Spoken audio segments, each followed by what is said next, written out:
Kilala mo ba ang mga notorious na gangster noong ika-20 siglo? Panoorin mo ang video na ito at ikukwento ko ang istorya ng buhay nila. Pang-apat, si Ben Garcia o mas kilala bilang Ben Tumbling. Si Ben Tumbling ay ipinanganak noong June 7, 1957 sa Malabon, Rizal, na ngayon ay parte na ng Metro Manila. Si Ben Garcia ay nabigyan ng palayaw na Ben Tumbling dahil siya ay dating stuntman. Ito rin ang magiging dahilan kung paano siya makakatakas sa kapulisan na manghuhuli sa kanya. Nagsimula ang galit at inis ni Ben Tumbling sa pulis dahil nung kabataan niya, siya ay napagbintangan ng mga pulis sa bagay na hindi naman niya ginawa. Marami ring mga nagsasabi na kaya galit si Ben Tumbling sa pulis ay dahil mayroong mga pulis na pinagsamantalahan ang asawa niya. Noong March 1981, si Ben Tumbling ay nakita ng mga pulis sa isang barangay hall na malapit sa Rizal Avenue. Dito siya pinuntahan ng 4 na pulis at pinagbabaril. Ang mga pulis na si former Lieutenant Edgar Gimao, Major Romeo Clavio, Inspector Reynaldo Chico, at isa pa nilang kasamahan ay binigyan ng dating First Lady na si Imelda Marcos ng award na Medal of Efficiency. Pagkatapos mabigyan ng award, yung 4 na pulis na tumapos kay Ben Tumbling ay na-promote din ng ranggo. March 13, 1981 noong namatay si Ben Tumbling. Siya ay 23 years old lamang. Pangatlo, si Marshall Perez Ama o mas kilala bilang si Baby Ama. Si Baby Ama ay ipinanganak noong 1945, walang nakakaalam ng eksaktong buwan at araw ng kanyang kapanganakan. Siya ay ipinanganak sa Tondo, Manila at siya ay binansagan na Baby dahil sa kanyang itsura. Si Baby Ama ay nakulong dahil sa pagnanakaw. Nung mga unang araw niya sa kulungan ay palagi siyang napagtitripan o inaabuso dahil sa kanyang itsura, pero isa ito sa naging dahilan kung paano siya nagkaroon ng sarili niyang gang. Si Baby Ama ang naging leader ng Sige Sige gang sa New Bilibid Prison sa Muntinlupa, at noong 1958, si Baby Ama ang nagpasimula ng pinakamalaking riot sa New Bilibid sa buong kasaysayan ng kulungan na ito. Sa riot na ito ay may 9 na preso ang namatay at isa rito ay pinugutan ng ulo. Noong October 4, 1961, si Baby Ama ay pinatay gamit ang electric chair sa edad na 16. Pangalawa si Nicasio Salonga o mas kilala bilang Asyong Salonga. Si Asyong Salonga ay ipinanganak noong October 11, 1924. Mas kilala rin si Asyong Salonga bilang Hari ng Tondo.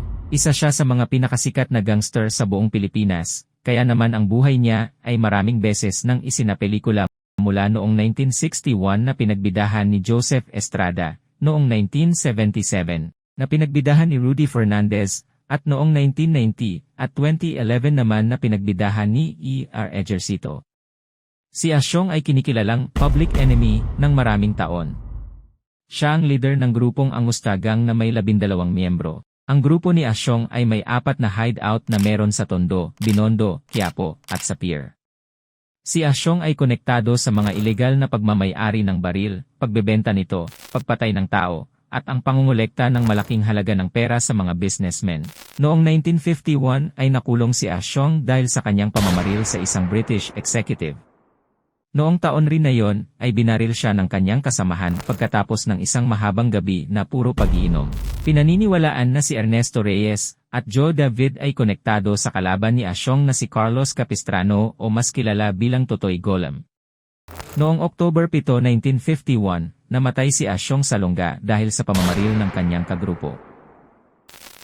At ang panghuli sa ating listahan. Ang nangunguna bilang pinaka-notorious na gangster sa Pilipinas.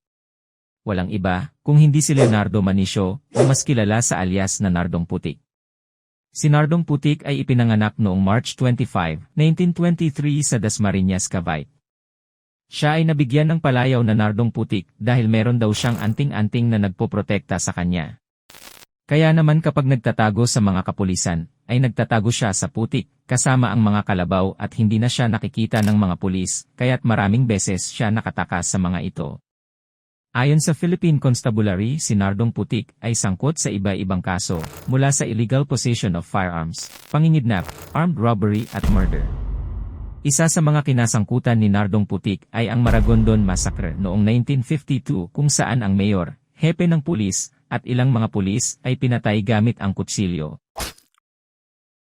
Si Nardong Putik ang leader ng isang grupo ng mga bandido na sangkot sa mga pangingidnap, pagnanakaw, pagpatay, pagpapalaki, at pag-aalaga ng marijuana, at murder for hire para sa mga politiko sa Cavite. Noong February 10, 1971, ang mga NBI agents na si Rogelio Domingo at Antonio Dayaw ay pinatay ni Nardong Putik dahil itong dalawang agent na ito ay naatasan mag-survey at i-raid ang isang marijuana plantation sa Imus, Cavite.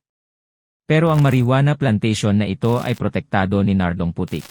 Ilan sa mga kasamahan ni Nardong Putik ay nahuli at nakulong dahil sa pangyayaring ito. Noong October 10, 1971, si Nardong Putik ay nakasakay sa kanyang pulang Chevrolet Impala at siya ay hinarang sa isang checkpoint dahil hindi niya sinusunod ang batas pantrapiko. Habang siya ay nasa checkpoint sa gitna ng panamitan at kawit, mayroong 20 mga agent ang lumabas at pinaputukan si Nardong Putik. October 10, 1971 nung mamatay si Nardong Putik sa edad na 48.